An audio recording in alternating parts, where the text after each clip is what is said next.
nos podemos dar un tremendo lujo porque en esta semana invitamos al profesor doctor Alberto Chevalier. Alberto es un egresado de la Universidad Nacional de Mar del Plata. Él es originalmente licenciado en Química con una historia familiar muy rica.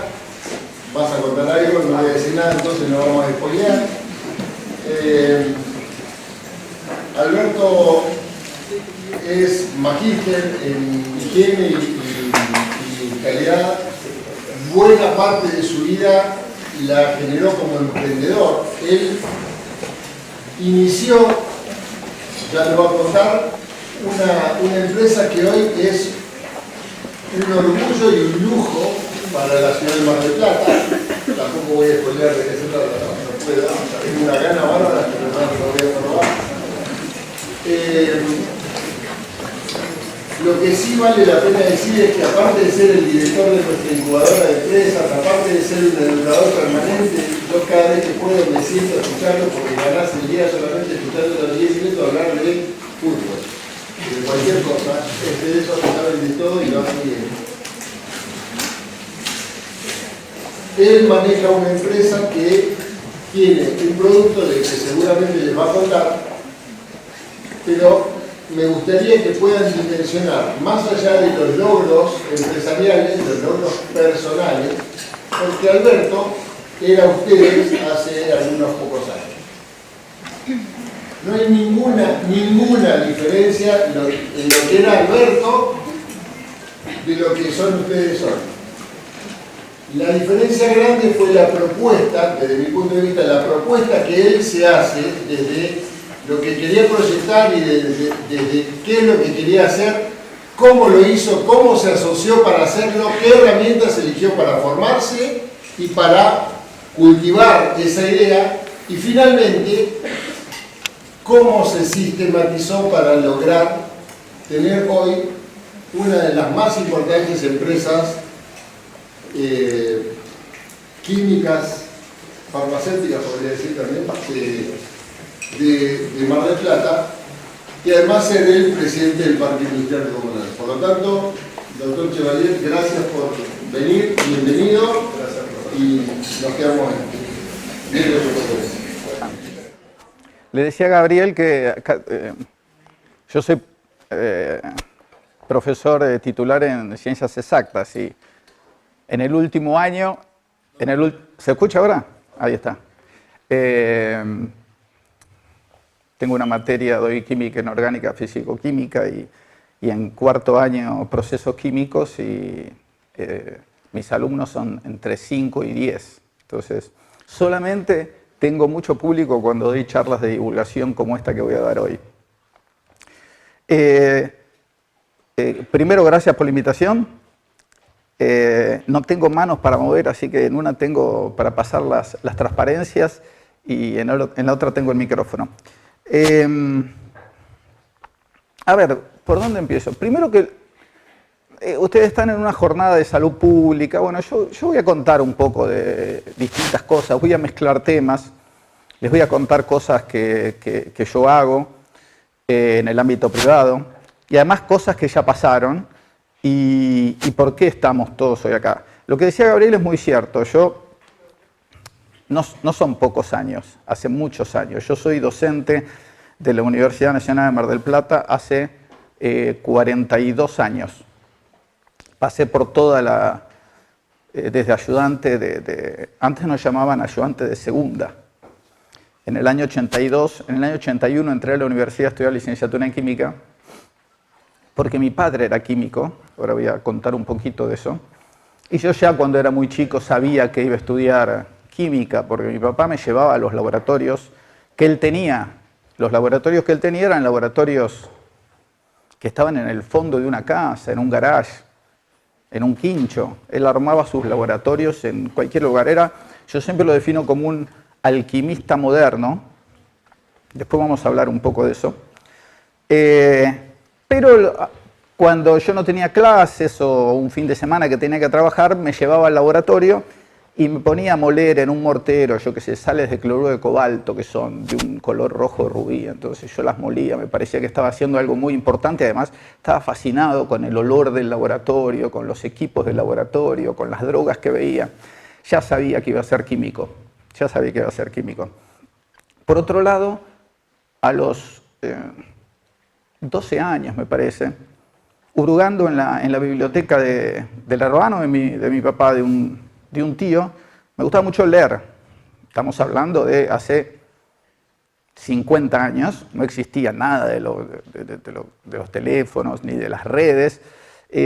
Encontré un libro que se llamaba La Odisea, escrita por Homero, que cuenta las historias de Odiseo, que nosotros conocemos como Ulises. No sé si conocen la historia de Ulises. Quizás conozcan más la historia de Penélope, que teje y teje esperando que llegue Ulises. Tardó 20 años en llegar, porque tuvo 10 años peleando y 10 años tratando de volver, y todos se querían casar con Penélope, y ella lo que hacía era, bueno, me voy a casar cuando termine este tejido. Entonces tejía de día y destejía de noche. Y la historia de Ulises o de Odiseo, que yo leía a los 12 años, hizo que yo me quede fascinado con la mitología griega. Y empiece a leer mucho de mitología griega de muy chico. Ahora voy a hablar también de un poco de los griegos, base fundamental para que todos estemos aquí ahora. Y es verdad, cuando yo empecé a estudiar, era como ustedes. Venía a la facultad, al complejo universitario, en colectivo, cuando podía, si no caminando, según la plata que tenía mi papá para darme. Ustedes saben que, como la carrera que siguen ustedes, las ciencias exactas tienen mucha carga horaria. Entonces teníamos un teórico a las 8 y el trabajo práctico a las 2 de la tarde. Entonces yo no me podía ir de la universidad. Entonces me quedaba, me iba a la biblioteca, leía. Básicamente porque no tenía plata para volver a mi casa, entonces me quedaba ahí. Me recibí de licenciado en química, hice mi doctorado en química. El doctorado, a los 29 años me doctoré. Era doctor en ciencias químicas, trabajé en la UBA, trabajé aquí en la Universidad de Mar del Plata. Y cuando vienen esas, ahí tomé la primera gran decisión, y ahora voy a empezar a hablar de eso, que ustedes se van a dar cuenta, si siguen algún doctorado después, nosotros somos como esclavos de nuestros jefes. Mi director de tesis era mi jefe, entonces yo hacía todo lo que me decía, le hacía más caso a mi director de tesis que a mi papá. Y él tenía mi vida como predeterminada. Bueno, vamos a ir acá, vamos a hacer esto, vamos a hacer el otro, vamos a seguir investigando con los complejos hexacoordinados de rutenio, que era lo que yo hacía.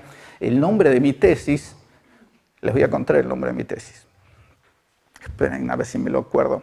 Es Reacciones electrofílicas del nitrosilo coordinado a complejos L-pentasiano-rutenatos con otros ligandos. Entonces yo estaba, digo, la miércoles. ¿Qué nombre? Entonces yo iba y le decía a mi abuela o a alguien, digo, mirá, mi tesis. Lo primero que me decían es, ¿para qué sirve? Y yo no podía contestar para qué servía. No sabía para qué servía. Habíamos descubierto estructuras de complejos hexacoordinados, medimos las cinéticas de disociación, calculamos constantes de equilibrio, todo lo que conocemos como ciencia básica. Eso se llama ciencia básica. Y es verdad que no servía para nada en ese momento. Y yo me quedé un poco acomplejado, entonces quería hacer algo que sirva. Yo quería ver lo que hacía en la gente. Y cuando entro a carrera de CONICET, estuve muy poquito, me doctoro, a los 29 años decido fundar una empresa. Y por lo tanto, para mí, no se puede estar con un pie en el CONICET y otro en la empresa. Para mí, cada uno hace lo que quiere, pero o estoy trabajando como investigador o estoy trabajando en una empresa. Pero yo quería ser investigador en mi empresa, cosa que conseguí después de muchos años. Así que renuncié al CONICET y todos me decían, estás loco vos. A ver, quien entra a carrera de CONICET, entra y ahí se jubila. Yo seguí siendo docente, pero cuando yo vi que entraba a la carrera de CONICET, iba a ser investigador, y vi mi futuro que a los 65 años me iba a jubilar, cosa que me falta poco ahora para cumplir los 65, eso me hizo estallar la mente y dije, yo no quiero saber lo que me va a pasar. No quiero saber lo que me va a pasar, necesito un poco más de riesgo en mi vida. Entonces puse una empresa. No hay nada más riesgoso en la Argentina que ser un emprendedor y poner una empresa. Y así fue como se formó GION, una empresa familiar, ahora la voy a presentar. Le puse este nombre a la charla, se llama Conocimiento y Empresas de Base Tecnológica, Farmoquímica y Salud, porque nosotros nos dedicamos al tema de la salud, ahora lo voy a explicar. Pero las empresas de base, lo que hicimos nosotros fue poner una empresa de base tecnológica. Es una empresa que está basada en el conocimiento. Las cosas que hacemos se hacen porque tenemos conocimiento, porque tenemos un know-how que aplicamos a un proceso. Entonces yo aplico el conocimiento que tengo porque soy licenciado en química, porque soy doctor en química, porque hice tal máster o porque hice cualquier cosa, o porque estudié mucho. Entonces ese conocimiento lo transformo en rentabilidad en un producto. Entonces tengo un producto de bajo volumen que vale muy caro. Pero la diferencia entre lo que valen las materias primas y el producto final, que es lo que se llama rentabilidad, perdón que les hable de estas cosas, hay gente que cuando le hablo de mercado, de problemas financieros, no les gusta, les parece que es una cosa que no, bueno, todos tenemos que comer. Así que esa rentabilidad basada en empresas de base tecnológica es porque estudiamos. Debería haber muchas más empresas de base tecnológica a donde pueden ir a insertarse todos los egresados de nuestra universidad. Cosa que no pasa. A ver si le pego con esto. Muy bien. ¿Qué es GION? Fundamos GION en el año 1991 como una empresa de origen familiar. Y la empresa, como les decía, comenzó como un microemprendimiento, hoy le podríamos decir un nanoemprendimiento, que está de moda la nanotecnología, un nanoemprendimiento familiar dedicado a la elaboración de productos químicos especializados en química fina, lo que se llama en el mercado química fina, hacer moléculas grandes a partir de moléculas pequeñas que tengan un uso en farmoquímica o en la industria farmacéutica. Digamos, la base de los principios activos farmacéuticos, conocidos como IFAs o APIs, principios activos farmacéuticos, medicamentos. Desde hace 28 años somos los únicos productores mundiales de una molécula, que ahora les voy a mostrar, que se llama timerosal, que se usa para elaborar vacunas. Somos el mayor proveedor de timerosal para las empresas farmacéuticas que producen vacunas en todo el mundo. Exportamos básicamente a 80 países en todo el mundo y todas las vacunas en el mundo que usan timerosal, usan el timerosal que hacemos nosotros acá en Mar del Plata. Por lo tanto, somos mucho más conocidos en el exterior que en Argentina, porque en Argentina no se hacen vacunas. Entonces, todas las empresas farmacéuticas que ustedes conocen y hacen vacunas, compran nuestro producto. Y nosotros somos los únicos productores de esa molécula.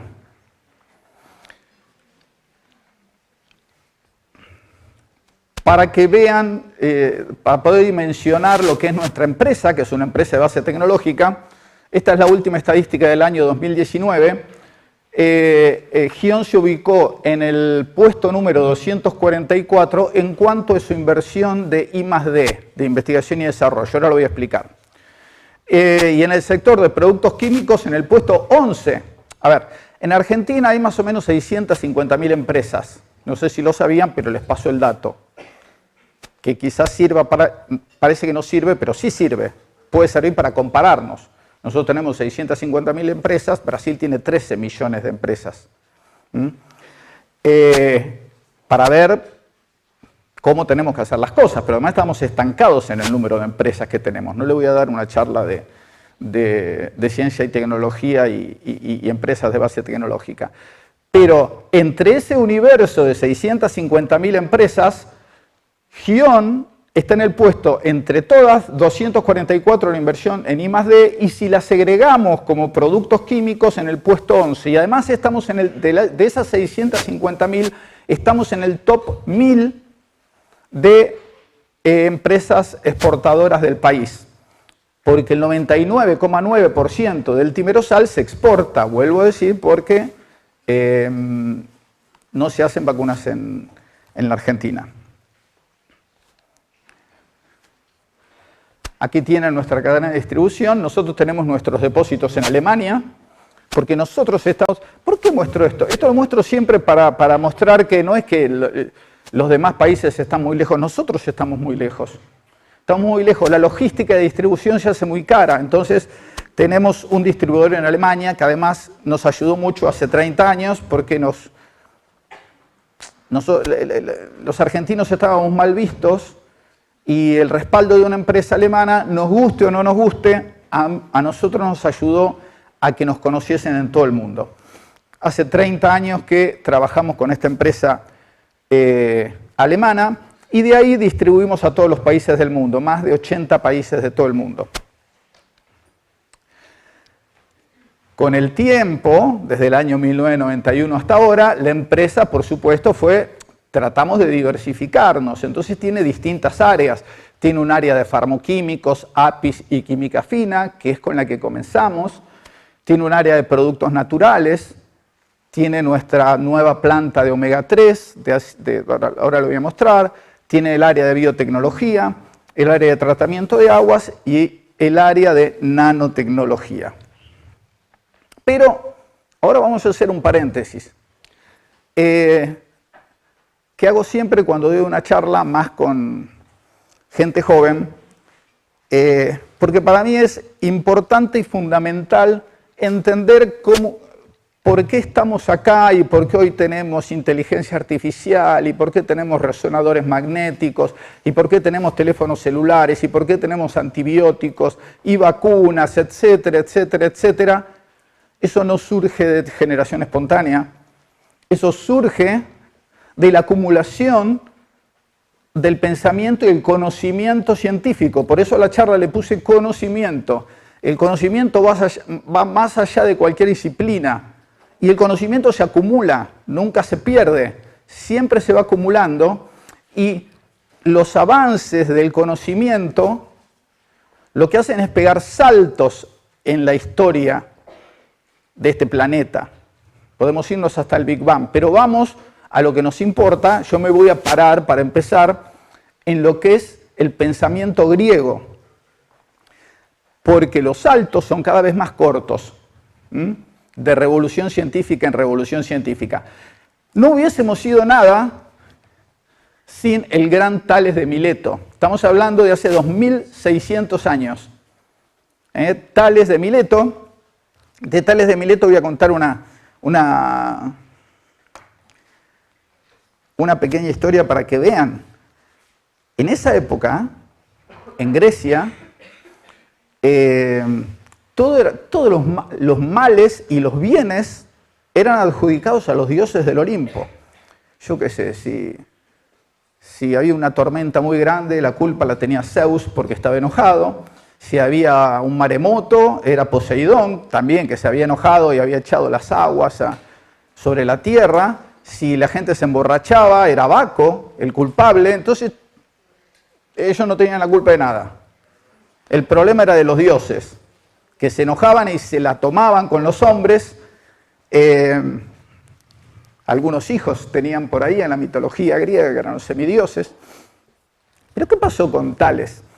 ¿Por qué es considerado el primer pensamiento científico? Una vez Tales iba caminando, estaba en Jonia, iba caminando por la ladera de una montaña, le gustaba mucho salir a caminar todas las mañanas.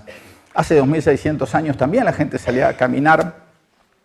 Estaba caminando sobre la ladera del mar de Jonia y vio sobre unas piedras lo que habían sido alguna vez caracoles marinos que habían quedado incrustados en la piedra. Entonces él pensó que, como los vio en las piedras que estaban sobre el mar, pensó que antes ahí había habido agua. Entonces relacionó y empezó a pensar que si ahí había habido agua, en todos los lugares había habido agua y que el agua era el elemento del que estaban constituidos todas las cosas. Era lo que llamaban los filósofos griegos el arjé, el primer elemento, el origen de todas las cosas. Entonces propuso que todo estaba constituido por agua y todo estaba formado por agua. El agua era líquida y podía hacerse sólida cuando se congelaba y podía hacerse un gas cuando se evaporaba. Entonces la idea era brillante, brillante, pero además usó un pensamiento lógico para demostrar algo. No acudió a los dioses. Por eso Tales es considerado el primer filósofo griego que tiene un pensamiento científico. Unos pocos años después, Empédocles propone los famosos 4 elementos: aire, tierra, fuego y agua. Esos 4 elementos que ahora figuran, fueron la base de la alquimia. Y también en el siglo IV antes de Cristo, Leucipo y Demócrito era el discípulo de Leucipo, dijeron que todo estaba formado por lo que ellos llamaban átomos. Que el átomo no viene de Dalton, de hace 150 años. Hace 2400 años, ya los griegos consideraban que las cosas estaban constituidas por átomos. No sé si pueden dimensionar lo atrevido de la idea. Esa idea de que los átomos, cosas indivisibles, irrompibles, inmutables, y que todo estaba compuesto por eso, fue también revolucionaria. Tuvieron que pasar casi 2100, 2200 años para poder justificar eso. Luego viene el gran Aristóteles, que le hizo un gran mal a la ciencia, aunque es una de las mentes más brillantes que ha existido en la historia de la humanidad, porque Aristóteles propone que además hay un quinto elemento que le llama, él le dice éter o quintesencia. Todavía se sigue usando el término quintesencia cuando alguien quiere significar algo etéreo, algo que está y que no está. ¿Qué pensó Aristóteles? Aristóteles dijo, ahí estaba también las teorías ptolomeicas de que la Tierra era el centro del universo. Todos saben que antes se pensaba que la Tierra era el centro del universo y que todo giraba alrededor nuestro.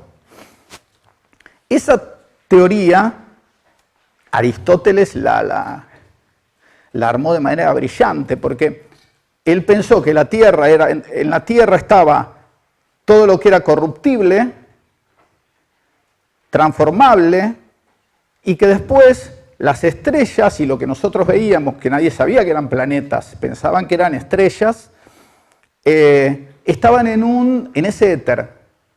Y que esas estrellas que se veían estaban incrustadas en esferas cristalinas. Es el modelo de las esferas cristalinas. Entonces, cuando empezaron a observar, porque ya los babilonios hace 5000 años observaban el movimiento de las estrellas, veían que algunas estrellas iban para acá y otras para el otro lado y otras hacían una vuelta así. Ahora sabemos por qué es eso, pero antes decían, no, si todo gira alrededor de la Tierra, ¿por qué no gira de esta manera y todo no gira de una manera coherente?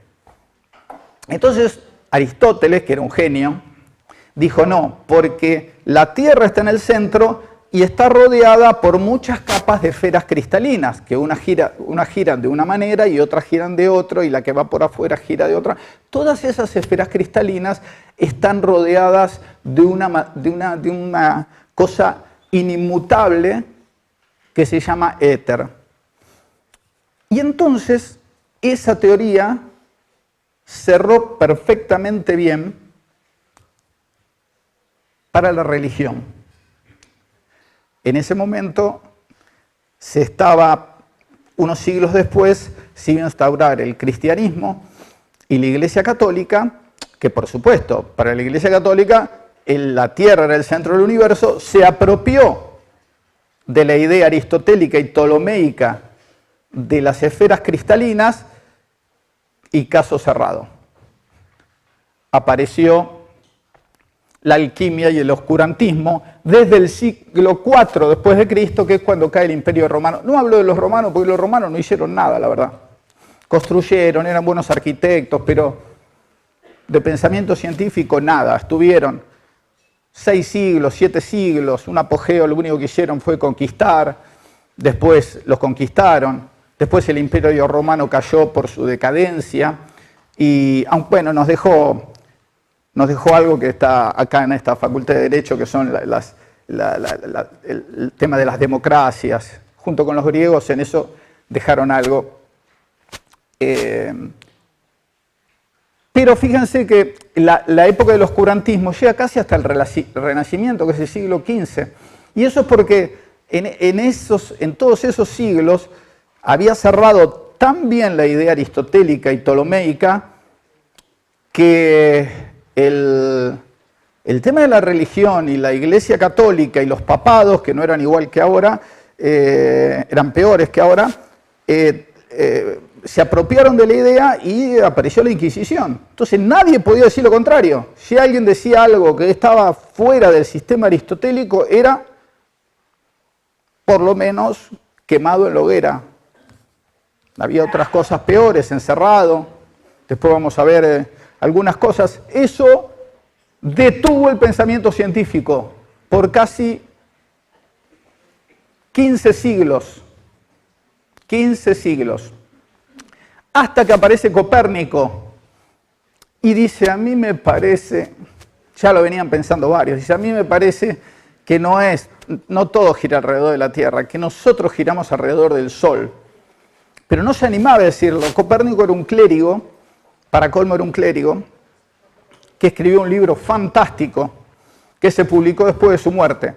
Y después de la teoría heliocéntrica de Copérnico aparece el querido Galileo, que apoya la teoría copernicana y sienta las bases de las leyes del movimiento. Eso es esa famosa historia que nadie, incomprobable, que se suben a la Torre de Pisa y tiran objetos y ven cuál cae primero. Para ahí está la fuerza de rozamiento, entonces es una cosa, bueno, Galileo es encerrado por la Inquisición, lo meten preso, hasta lo hacen escribir una carta diciendo que estaba equivocado. Es el famoso autor de la frase, y sin embargo se mueve, en italiano, él dice, y sin embargo se mueve igual. Lo hicieron escribir la carta, lo dejan libre, pero Galileo además no solamente fue un físico extraordinario, sino que fue un astrónomo extraordinario. Cuando se inventa la lente, se arma un telescopio y descubre los anillos de Saturno. Galileo, en el año 1500 y pico. Vamos avanzando en el conocimiento, cada vez hay más conocimiento. Kepler descubre las leyes del movimiento planetario, digamos, que los planetas que giran alrededor de objetos más másicos del Sol, por ejemplo, porque siempre un objeto se mueve alrededor del objeto que tiene más masa. Después vamos a ver lo que hace Einstein con eso. Por eso le digo, eso son todas cuestiones, saltitos, saltitos, saltitos, saltitos, que llegan a lo que conocemos hoy. Pero Kepler es el que descubre que las órbitas son elípticas, no son circulares. Por eso entonces empieza a poder predecir cuánto va a tardar un cometa en volver, en ir y volver, porque la órbita se repite, porque la fuerza de la gravedad, que en ese momento no la conocían, siempre es la misma. Kepler, ¿quién tengo? Ah, bueno, tengo a mi candidato al podio de las mentes brillantes, que es Sir Isaac Newton. Un hombre muy, muy inteligente, autor de la ley de la gravitación universal. Es más, Pues, eso sienta las bases de lo que conocemos como mecánica clásica. La física que ustedes estudian que estudiaron en la escuela o estudian aquí, es la física newtoniana, la que se encarga de explicar los movimientos de los objetos grandes. Pero Newton, cuando estaba desarrollando su teoría del movimiento, le faltaban herramientas matemáticas. Entonces, no tiene una mejor idea que crear el cálculo infinitesimal. El cálculo infinitesimal, una de las áreas más importantes de la matemática, la inventa Newton con algunas herramientas que había para poder explicar su teoría. Lavoisier yo no lo iba a dejar afuera, por supuesto. Soy químico.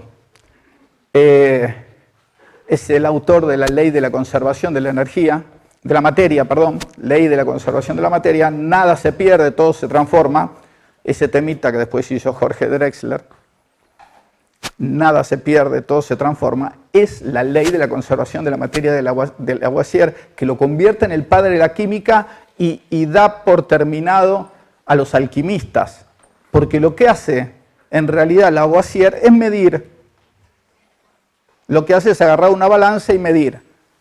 La famosa teoría del flogisto, ¿conocen la teoría del flogisto? No se las voy a dar, no se asusten, no se las voy a comentar. Quiero saber si saben qué es la teoría del flogisto. Que los elementos y los compuestos tienen algo que no tiene peso, o que a veces tiene peso negativo, o que a veces tiene peso positivo, o no tiene peso, dependiendo de cómo es la reacción que no pueden explicar. Entonces lo que hace Lavoisier es decir, bueno, yo voy a medir en un lugar cerrado y voy a pesar ahí. Y voy a ver que la reacción que ocurre no cambia la masa total de todo lo que hay ahí adentro, por supuesto, si no se crearía materia, o se destruiría materia, o se generaría antimateria, cosa que ahora sabemos que puede ocurrir, pero en muy pequeñas cantidades. Entonces, da por derribada la teoría del flogisto, la piedra filosofal, si vieron a Harry Potter, bueno, todo eso viene de la alquimia, el elixir de la vida, son todas cosas que vienen de la alquimia. La transmutación de los metales en oro, grandes engaños había con que yo podía agarrar plomo y transformarlo en oro. Sabemos que es imposible, porque en el núcleo atómico del oro y del plomo hay una cantidad de neutrones y protones diferentes y no podemos crear protones y neutrones. Pero bueno, la transmutación de los metales era una base cierta. Otro gran hombre que le hizo dar un salto principalmente a la medicina es Louis Pasteur. Pero Louis Pasteur era un químico. Era químico. El fundador de la microbiología y creador de la base científica para la vacunación y de la teoría germinal de las enfermedades infecciosas. Eso sienta las bases para una medicina muchísimo más avanzada. Pasteur, el primero que vacuna es Jenner. No sé si estudiaron historia de las vacunas, pero el primero que vacuna es Jenner. Pero lo que hace Pasteur es una cosa totalmente... Es lo que ocurre con la serendipia. ¿Saben lo que es una serendipia? No hay examen acá, no voy a poner nota. Si no saben, díganme, no sé. Una serendipia es una cosa que pasa una cosa que va a pasar sin que uno quiera. Muchos de los descubrimientos de la ciencia son serendipias. Como en este caso, ¿qué fue lo que pasó? Pasteur tenía un discípulo que se llamaba Chamberlain. ¿Vieron los autoclaves? ¿Conocen los autoclaves de Chamberlain? Bueno, son en honor a él, así como la pasteurización es en honor a Pasteur, para matar los gérmenes que hay ahí, que sabemos que mataban gente. Entonces, Pasteur le había dicho a Chamberlain que había un cólera aviar en ese momento y estaban ensayando una vacuna para el cólera aviar. Entonces, había que inocular unos pollos y se iban de vacaciones un mes y Chamberlain se olvida y deja el cultivo, y tampoco inocula los pollos. Cuando vuelven, Chamberlain le pide disculpas a Pasteur, le dice, perdón, me olvidé, soy un estúpido, voy a matar a todos los pollos estos que quedaron, porque... No, le dice, inoculalos igual, le dice Pasteur, inoculalos. ¿Qué había pasado con el cultivo? Se había debilitado. Ese cultivo se había debilitado. Entonces, cuando inocula con el virus del cólera aviar, los pollos no se mueren. Entonces, de ahí descubre el tema de... Después agarra esos pollos y los inocula con el virus activo. Y los virus no se mueren. Eso es la plataforma que hoy conocemos como virus atenuado. Vieron que hay virus muertos y virus atenuados. Bueno, los virus atenuados ocurren por una serendipia porque a Chamberlain se le olvidó inocular a los pollos antes de irse de vacaciones.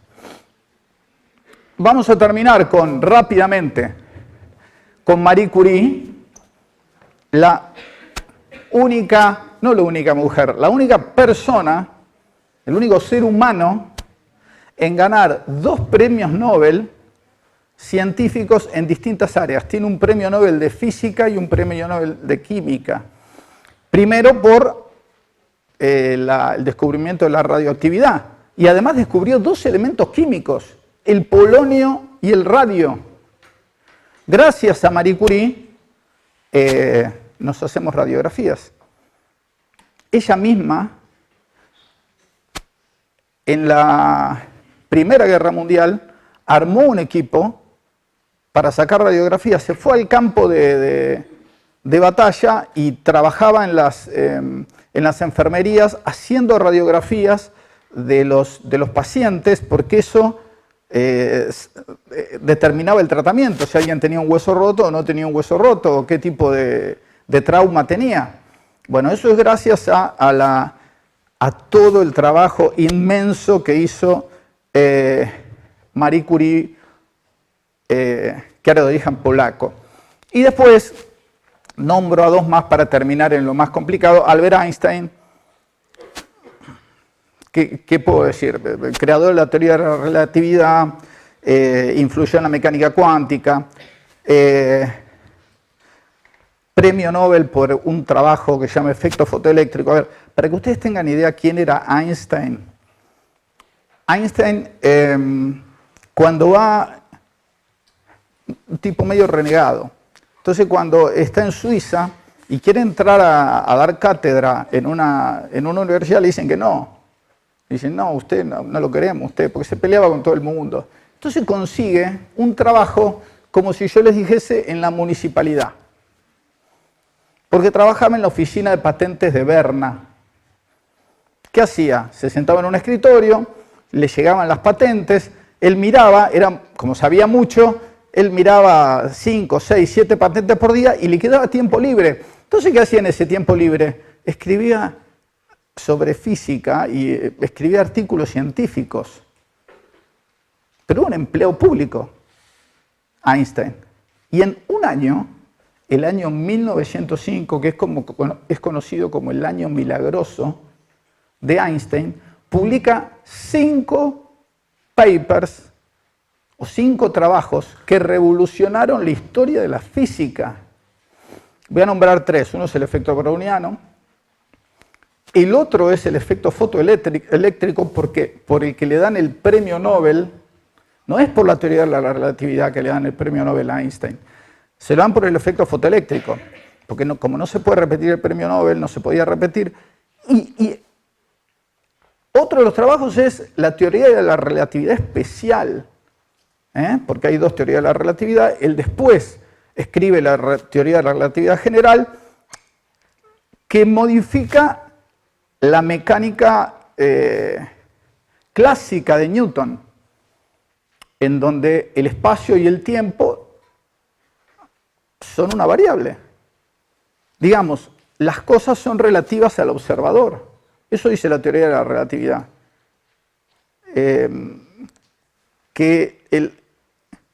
Yo puedo ver una cosa y otro puede ver otra cosa. Y de ahí derivan muchas de las consecuencias de la mecánica cuántica, que debemos, además de Einstein, al grupo de Copenhague que lideraba Niels Bohr y donde estaban Heisenberg y Schrödinger.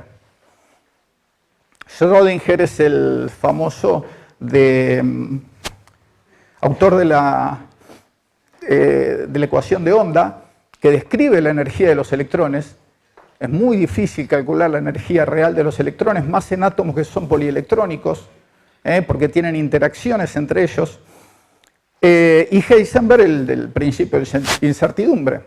¿Qué dice Heisenberg? Heisenberg dice, no es posible a nivel subatómico. A ver, para que ustedes tengan una idea, todo lo que sabemos de las cosas grandes, cuando vamos a las cosas chiquitas, son totalmente distintas. A nivel microscópico o subatómico, todo es contraintuitivo. Todo. Heisenberg dice que es imposible, principio de incertidumbre, determinar la posición y la velocidad, el momento en realidad, que es la masa por la velocidad, la posición y la velocidad de manera exacta. Si quiero ser muy exacto para una, voy a ser mucho menos exacto para la otra. Sí, pero ¿cómo puede ser? Yo agarro un auto, miro el auto, digo, bueno, a ver, ahora está acá en la esquina, vaya a 20 kilómetros por hora, ahora está en la otra esquina. ¿Cómo que no puedo determinarlo? Bueno, con los electrones la cosa no es así. Los electrones lo que hacen es, pueden ser ondas y pueden ser partículas a la vez. ¿Saben eso, no? ¿O no? La dualidad onda-partícula, digamos, el principio de superposición, ¿qué es lo que plantea Schrödinger? ¿Conocen la gran paradoja? Es más famoso por la paradoja que por la ecuación de onda, que es el gato de Schrödinger. ¿Conocen la paradoja del gato de Schrödinger? ¿Alguno no la conoce? Se las cuento rápido. Schrödinger dice que si yo pongo, pensando cuánticamente, si yo agarro una caja y pongo un gato en una caja opaca y pongo un dispositivo con veneno y un detector que emite partículas radioactivas y tiene una probabilidad del 50% de emitir la partícula radioactiva y el 50% de no emitirla, si se emite la partícula, un martillo va a golpear el veneno y el gato va a morir. Y si no ocurre, el gato no va a morir. Entonces, el gato puede estar, si lo pensamos todos como lo pensaríamos, el gato puede estar vivo o muerto. No, la mecánica cuántica dice que el gato está vivo y muerto. Está vivo y muerto. Y solo si yo abro la caja y me fijo si el gato está vivo o muerto, puedo determinar el estado del gato. Mientras yo no pueda mirar el estado del gato está vivo y muerto, según la mecánica cuántica. Y eso es lo que se llama principio de superposición, algunos le llaman universos paralelos, pero en realidad es el principio de superposición. La mecánica cuántica habla de probabilidades. Por eso Einstein, cuando decía, el Dios no juega a los dados, ¿por qué decía? Porque él creía en un universo determinista, no probabilístico. Entonces decía, Dios no juega a los dados, y se peleaba con Schrödinger, cuando se sentaban a hablar, le decía, no, sí juega a los dados, además Dios no existe. El universo es probabilístico, es estadístico. Por eso decía Dios no juega a los dados. ¿Entienden cuál es la paradoja? Los electrones o las partículas subatómicas pueden estar en un lugar o el otro o en muchos lugares a la vez. Y pueden ser a veces una partícula, un corpúsculo y a veces una onda. Cuando nosotros miramos la probabilidad de que un electrón esté a una determinada distancia del núcleo atómico, a veces tenemos nodos en donde la probabilidad de encontrar el electrón es 0. Cuando vemos las curvas. Entonces, cuando yo les explico esto a mis alumnos, les digo, mire, acá la probabilidad, los nodos ocurren cuando el número cuántico principal aumenta. Hay más nodos cuanto n aumenta. Entonces, si yo tengo muchos nodos, tengo muchas probabilidades de que el electrón no esté, que sea 0. ¿Qué pasó ahí? Bueno, la explicación de la mecánica cuántica es que ahí el electrón es una onda. Y la onda sí puede tener una probabilidad 0. Porque la onda hace así. Entonces tiene frecuencia, tiene amplitud. Con esto cerramos. A ver, gracias a todo esto estamos acá. Y gracias a todo esto yo estoy dando esta charla y ustedes estudiando. Y tenemos los conocimientos que tenemos. Por eso me gusta dar esta parte de historia, que hace que haya... Fíjense que yo les dije que Leucipo y Demócrito en el año hace 2400 años habían puesto la idea del átomo. Dalton en 1800 recién propone a los compuestos formados por átomos y Thomson en 1904 el modelo de pan dulce, le decimos nosotros, que es como una masa con las pasas de uva y esos son los electrones. Rápidamente aparece Rutherford, que hace un experimento en donde bombardea una lámina muy delgada de oro con neutrones muy rápidos y se fija que casi todos los electrones traspasan esa barrera. Lo que quiere decir es que la mayoría de la materia es espacio vacío. Entonces propone su modelo de átomo con órbitas concéntricas y ahí aparece Niels Bohr en 1913, no 1013, con los niveles de energía. Le asigna niveles de energía cuantificados a los átomos y después viene Schrödinger y pone el modelo de nubes de electrones, de probabilidad de encontrar a los electrones allí. Fíjense cómo avanzó todo para que hoy ustedes puedan ir a hacerse una resonancia magnética nuclear. La ciencia básica, las teorías científicas se transforman en tecnologías cuando pueden, a veces cuando son necesarias, pero tienen que pasar a veces muchos años para que las tecnologías que están basadas en ciencia básica se transformen en algo útil. Vuelvo a insistir, el tema del resonador está basado en modelos físicos, químicos, de cómo rota los protones del agua en un campo magnético. ¿Qué es un resonador nuclear? No sé si estudiaron algo de tema de imágenes, pero en realidad los resonadores magnéticos son grandes imanes, potentísimos imanes, que hacen que los protones del agua de nuestro cuerpo se alineen con el campo magnético, porque los protones tienen carga, son positivos. Y si pasamos una radiofrecuencia, lo que hacemos es desalinearlos. Son esos ruidos que ustedes sienten cuando el resonador hace ruidos extraños. Son las distintas radiofrecuencias que desalinean a los electrones. Entonces, cuando se apagan, se vuelven a alinear. El tiempo que tarda en alinearse depende del lugar donde están esos protones, de la densidad, de la masa, y entonces definen imágenes. Un programa hace que la alineación nuevamente en el campo magnético se transforme en una imagen. Pero eso es una teoría salida de la ciencia básica. Bueno, déjenme ver qué hora es. Bien. Volvamos a la realidad. ¿Qué es lo que hace Gion? A ver, para que vean a lo que hemos llegado nosotros y cómo impacta lo que hacemos en la salud pública mundial, ya que están hablando de salud pública. Yo coordino en Latinoamérica el programa que se llama Thimerosal Supply Security, que es el plan de inmunización global para los próximos 20 años, junto con estas organizaciones. Estos son los productores de vacunas para países en desarrollo.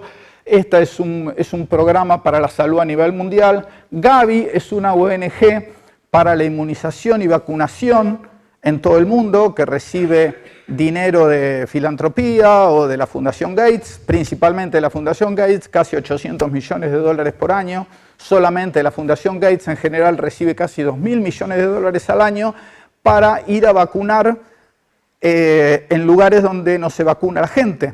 Nosotros necesitamos tener una inmunidad de rebaño, entonces hay estados que no vacunan. Gavi principalmente lo que hace es ir a vacunar a chicos, a niños y niñas. Está las Naciones Unidas, la Organización Mundial de la Salud, por supuesto, la Fundación de Bill y Melinda Gates y Hyun, que somos nosotros, ahí muy orgullosos de estar en ese grupo, porque si no fuese que nosotros producimos esta molécula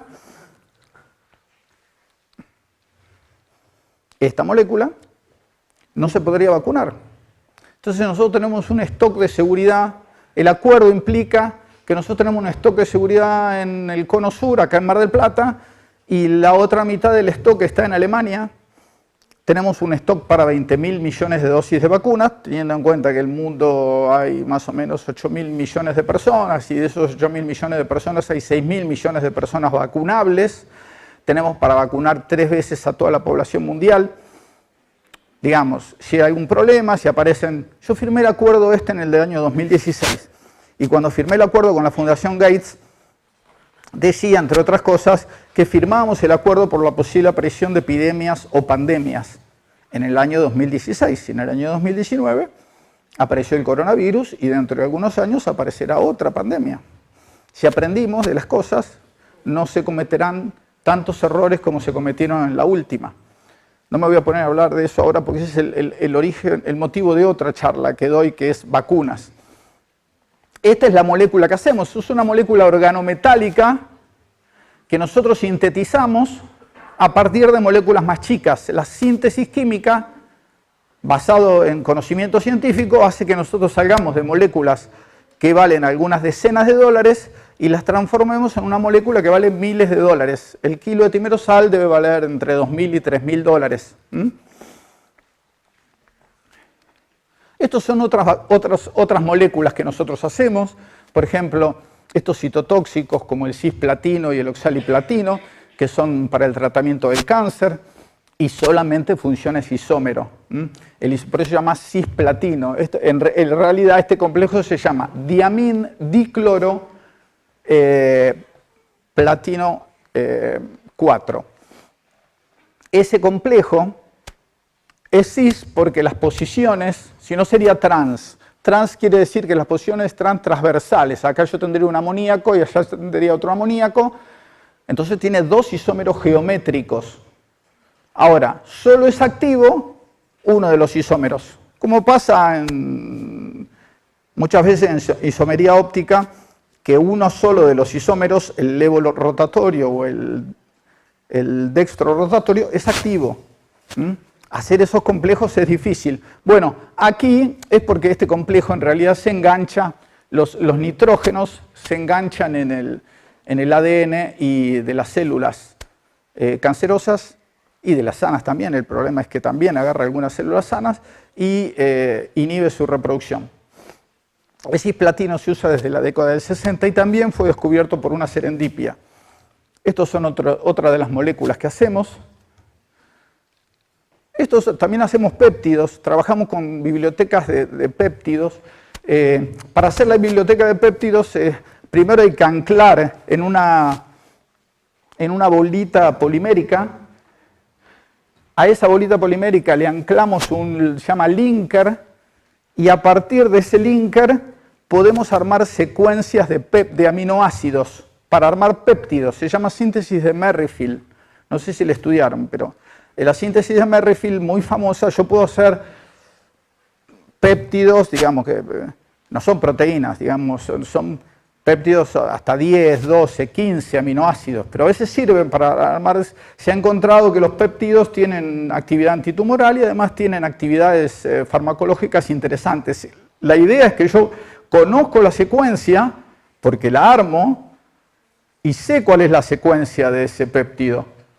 Y la puedo hacer de esa manera, que primero pongo el péptido A y a todas las moléculas les pongo el péptido A, después inhibo con el FMOC, los separo, después le saco el FMOC, pongo el otro aminoácido, así hago un trabajo de chinos y termino haciendo un péptido de 5, 7, 8, 15, 20, ya después baja mucho el rendimiento. En los productos naturales hicimos el primer desarrollo en Latinoamérica de la stevia. Todos conocen la stevia, ¿no? Bueno, la primer patente de stevia la escribí yo para Latinoamérica. Después armé una empresa, estaba acá en Mar del Plata la empresa y la producción de stevia que traíamos de Misiones, y después vino Coca-Cola y me la compró. Así que la empresa la tiene, mi proceso y mi patente la tiene la Coca-Cola, que no me preguntó mucho si la quería vender o no. Quería que yo le venda, que nosotros le vendamos el proyecto de la stevia, así que se la vendimos. No nos quedó mucha posibilidad. Después también hacemos del aceite de pescado, extraemos estos dos ácidos grasos poliinsaturados que son muy buenos para la salud. Eso está citado en mucha bibliografía científica. El EPA se utiliza mucho hay mucho DHA en el cerebro y estimula la formación del cerebro y las conexiones neuronales. Entonces están en las leches maternizadas de todo el mundo, y por eso se recomienda comer pescado, principalmente por el DHA. El EPA son ácidos grasos poliinsaturados, son omega 3. A ver, acá está el grupo funcional ácido. Este es el ácido. Si yo quiero saber qué tipo de omega es, si fuese aceite de oliva, sería un omega 9. Pero como es un omega 3 es porque si yo empiezo a contar de acá, estos 1, 2, 3, hay una insaturación. 1, 2, 3, hay otra insaturación. Y cada 3, si empieza cada 3 va a haber una doble ligadura. Cuanto más dobles ligaduras tiene, mejores para la salud. Mejores para la salud. Le voy a contar rápidamente cómo se descubrió esto.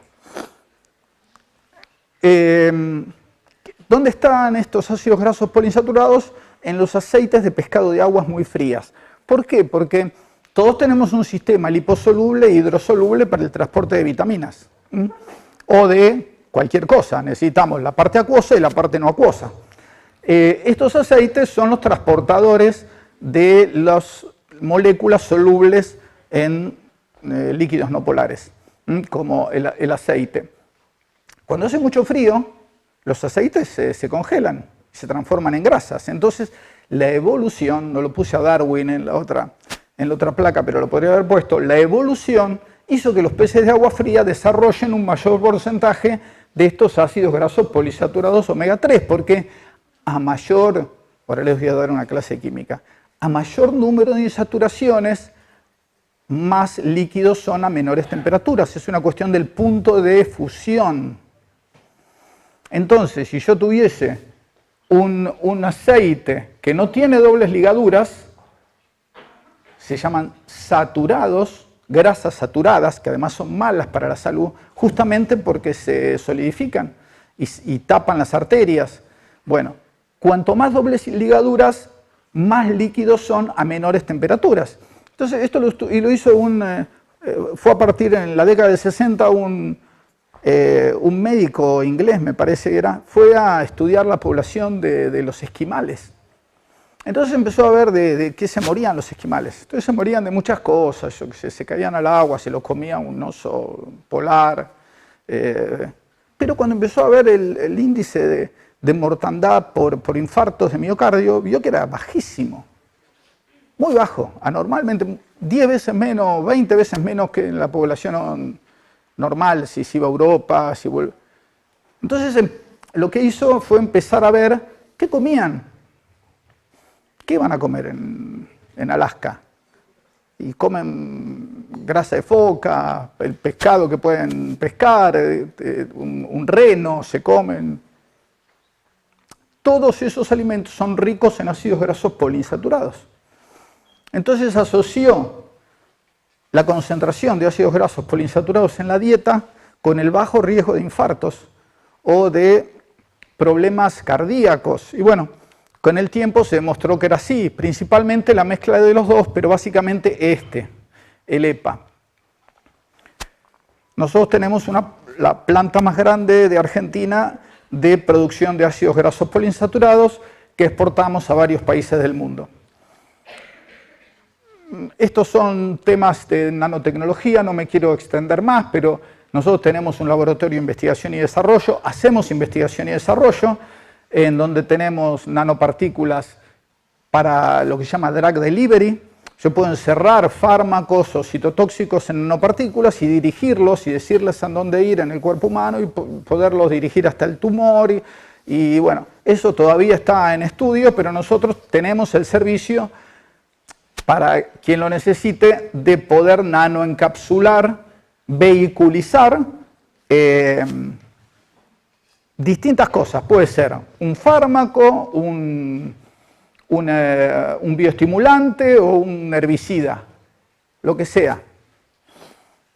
Ahí tienen algunas moléculas, algunas nanopartículas de almidón maltodextrina que tienen aceite de pescado. Y como la gente no come mucho pescado, se los ponemos en algo para que lo coman.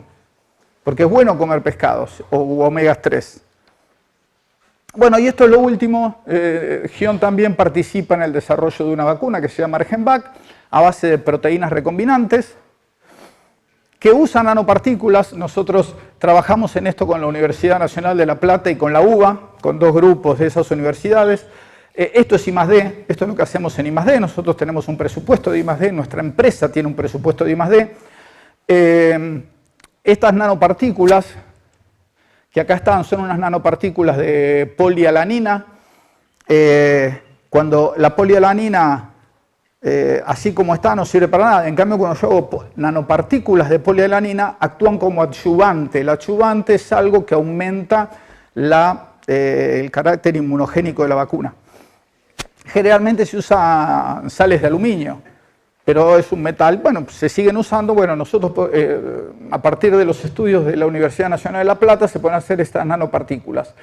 En el consorcio intervienen muchas instituciones, está GION, está la ANLAP, está La Plata, está el CONICET, está el Malbrán, está el INTI. Estos son algunos para que vean qué hacemos nosotros. Nosotros nos vinculamos mucho con grupos de investigación. Estas cosas que ustedes ven acá son algunos de los proyectos que nosotros hemos hecho y desarrollado en el Ministerio de Ciencia y Tecnología o en la Agencia de Promoción Científica y Tecnológica, junto con otros grupos de investigación de distintas universidades de la República Argentina. Estos son algunos de los papers que hemos publicado, es decir, mi empresa publica papers. Eso que me decían cuando yo me fui, renuncié al CONICET en el año 90 y me dijeron no vas a publicar nunca un paper, no vas a hacer investigación. Bueno, ahora nosotros publicamos más papers que algunos de los investigadores de la universidad. Acá puse algunos nada más. Esto es parte del laboratorio, los equipos que tenemos algunos millones de dólares invertidos en equipos de laboratorio. Muchas universidades vienen a hacer medidas a nuestro laboratorio porque no tienen los equipos que tenemos nosotros, actualizados y calificados, como hay que tenerlos. Esto es una parte de la planta de Timerosal, con la gente que trabaja y con la Fundación Gates. Y esto, para cerrar, es lo último, es la foto de una nanopartícula rota que se presentó en un concurso. Además lo presentamos en un concurso de fotografía científica. Se llama Viaje Insólito. Había una película que se llamaba Viaje Insólito hace muchos años, alguien la debe recordar, o yo soy el único viejo aquí, pero que era que miniaturizaban a la gente en una navecita, la mandaban por el torrente sanguíneo y toda la película transcurría en que iban de un lado al otro del cuerpo humano a través del torrente sanguíneo. Eso que era una película de ciencia ficción, hoy es realidad. La navecita, esta nanopartícula es una nanopartícula core shell, se llama cáscara hueco. Las nanopartículas pueden ser cáscara hueco o pueden ser matriz dispersa. Matriz dispersa es como una pelotita de golf. Lo que yo quiero transportar lo tiene disperso de forma uniforme en dirección radial. Y entonces se rompen por erosión y van liberando, por eso se llama drug delivery, liberación controlada de drogas, lo van soltando a medida que se van acercando al blanco farmacológico. Puede ser un parásito, puede ser un tumor. Estas son cáscara, hueco. Esta se rompió. Entonces cuando salió esta foto en el microscopio electrónico nos encantó. Ven que está vacía, entonces es como una navecita. Ahí adentro yo la puedo cargar de un montón de cosas y además funcionalizarle, decir vaya para allá, vaya para allá o vaya para allá. Esas cosas se pueden hacer gracias a que Tales de Mileto, una vez, hace muchos años, 2600 años, estaba convencido que los dioses del Olimpo no eran los responsables de las cosas que nos pasaban y que el pensamiento científico, empirista y determinista podía determinar el futuro de la humanidad. Muchas gracias.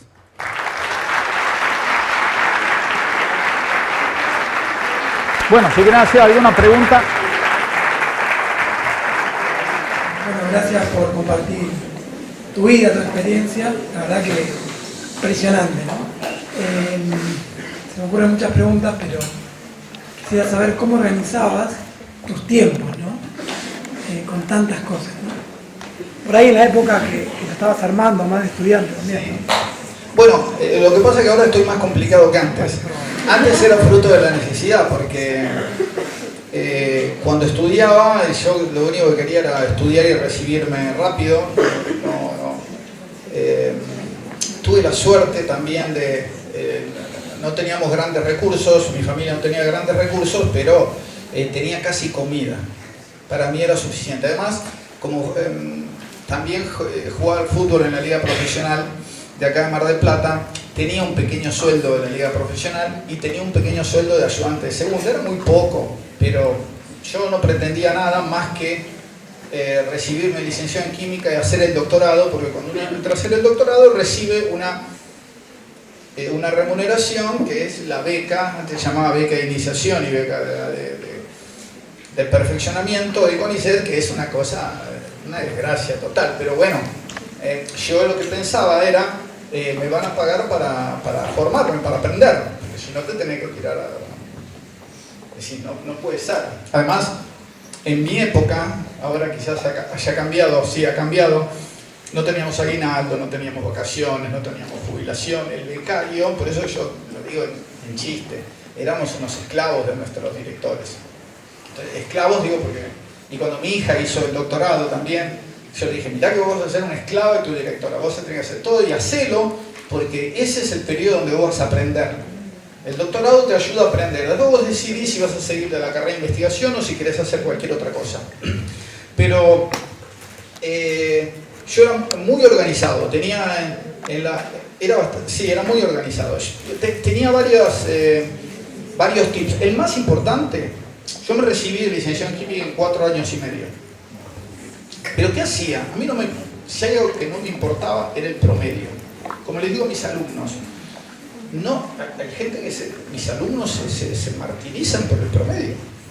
Digo, olvídense el promedio, porque el promedio es una cuestión subjetiva del profesor.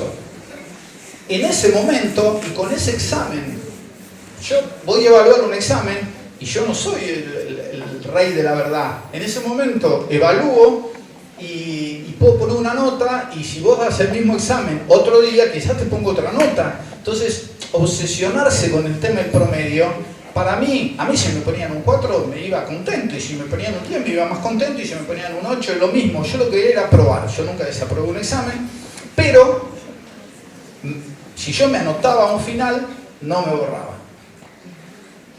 Nunca me bajaba. Y mis amigos decían, no llego, faltan 2 días, no llego, no me presento. No, dale, presenta. Entonces empezaban a atrasar, entonces empezaban a tener materia. Y decía, ¿qué estás cursando? Esto. Pero tengo 6 finales. ¿Pero cómo 6 finales, verdad? Es un lío, porque vos te olvidaste la materia. La materia lo más rápido que uno la pueda rendir. Está bien, ahora está el régimen de promocional. Piensen que cuando yo estudié no había promocionales. Eran todas materias con finales. ¿Son profesionales ustedes? No. Vamos.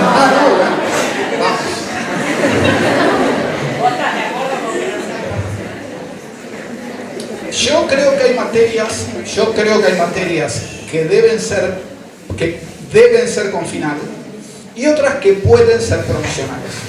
No estoy de acuerdo que todas las materias sean promocionales. Yo doy química inorgánica en la Facultad de Ciencias Exactas y para mí es una materia con final, porque es una materia muy extensa que necesita un examen globalizador al final. Necesito que... Yo necesito evaluar al alumno para saber si entendió toda la tabla periódica.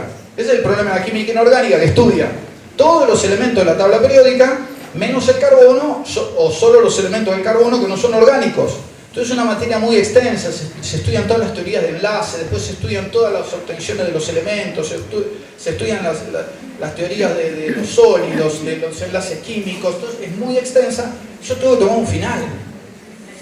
En mi época eran todas con final.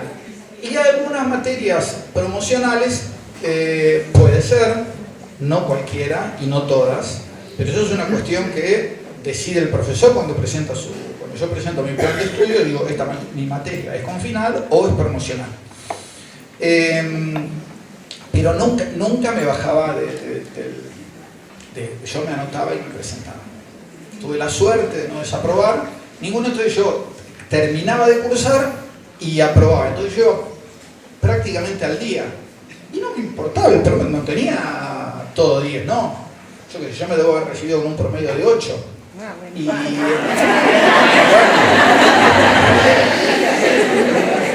18 estaba conformado por 4 y 10. Había de todo, digo, yo no me hacía mucho problema. Y vuelvo a insistir, no se hagan problemas por el promedio, porque el mundo afuera es distinto. No se basa por el promedio. Solo una de mis críticas al CONICET es que es más importante el tema de investigación que el promedio. Entonces, una de mis críticas al CONICET es ya estar haciendo que el alumno esté, para hacer un doctorado, digo, se angustie porque su promedio no es alto, o porque con un promedio de 7 no va a poder ir. ¿Por qué no va a poder estudiar? Si los profesores son muy subjetivos, ustedes se piensan que no, algunos son un desastre, evaluando, o un día se levantan de una manera y un día se levantan de otra. Como un alumno a veces da un buen examen y otra vez da un examen que no es tan bueno. Entonces no hay que amargarse por eso. Es cuestión de recibirse y después capacitarse. Yo soy de la idea que la universidad enseña a estudiar y después nosotros vamos a aprender. Yo aprendí mucho más después, mucho más después, que durante el tiempo que estuve en la universidad, aunque la pasé bárbaro en la universidad, lo recuerdo, y eso que yo pasé tiempo. Piense que yo entré a la universidad en el año 80. Fui miembro del primer centro de estudiantes, hice cosas para que la universidad, para que la facultad. Yo entré con examen de ingreso y cupo. En el año 81, cuando yo entré, había examen de ingreso y cupo. 30 entraban a química. Se presentaban 100, ahora se presentan cada vez menos. Tenemos muy pocos alumnos que entran, pero entraban los 30 primeros, los otros 70, si se presentaban 100, no entraban, tenían que esperar el año siguiente. Bueno, en esa época entré yo a estudiar. Así que ahora estoy más complicado con las cosas, porque soy presidente del parque industrial, el director de la incubadora, trabajo en mi empresa, soy profesor de 2 materias en la universidad y colaboro en otra. Tengo posiciones en distintas asociaciones de todo el país y del exterior. Y bueno, hay que acostumbrarse a tener la cabeza activa y hacer todo lo que uno pueda, si es que puedo hacerlo. A mí me gusta hacerlo así. Yo me voy de vacaciones y a los 15 días me quiero volver a trabajar porque me pongo nervioso. Mi familia me quiere matar, pero bueno. ¿Alguna otra pregunta? Si se hacen visitas a laboratorio de empresa, porque me parece algo súper interesante y que, no sé, por lo menos a mí no me queda, me gustaría profundizar y capaz que hay mucho más que. Sí, si vienen todos ustedes no vamos a entrar. Pero nuestra empresa es una de las empresas más visitadas de Mar del Plata. Es verdad que todos en el parque industrial quieren ir a Habana porque le regalan alfajores. Sí. Yo puse como presidente del parque industrial, una de las cosas que hice fue a hacer una apertura del Parque Industrial, porque hace 4 años que soy presidente del Parque Industrial, el año que viene termino mi mandato y no lo puedo renovar, gracias a Dios. Pero una de las cosas que hicimos es tratar de visibilizar el Parque Industrial, así como lo hice con la incubadora, desde la parte pública lo hice con la incubadora. Muchísima gente no sabía que la Universidad Nacional de Mar del Plata tenía una incubadora y muchísima gente de Mar del Plata no sabía que existía un parque industrial. Ahora mucha más gente sabe que existe un parque industrial y hay un programa que se llama el Parque Industrial Abre Sus Puertas, que lo hicimos para, no para ustedes hay otra cosa, lo hicimos para los estudiantes de último año de la secundaria, para que vayan a ver empresas, porque el estudiante que está en 5º año o en 6º año, no sé qué año es, el último año, vamos a poner, de la secundaria, a veces no sabe qué seguir. Dice, a mí me gusta la química, voy a seguir ingeniería química.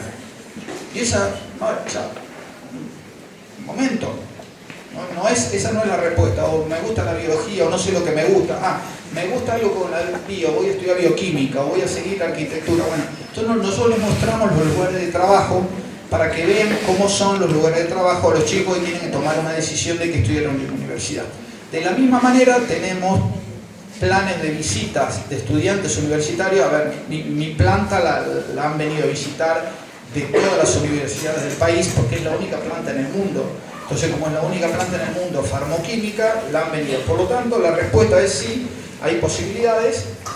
Los grupos son grupos de 20, 25 alumnos máximo, que se tienen que separar, y eso lo tiene que organizar la unidad académica y solicitarlo por una nota a la empresa directamente o a mí, al Parque Industrial, y las visitas, por supuesto, que se pueden hacer. Se muestra eso, se muestra el laboratorio y se muestra cómo se trabaja en una industria farmoquímica con regulaciones GMP. ¿Alguna otra pregunta? ¿Una más? Bueno,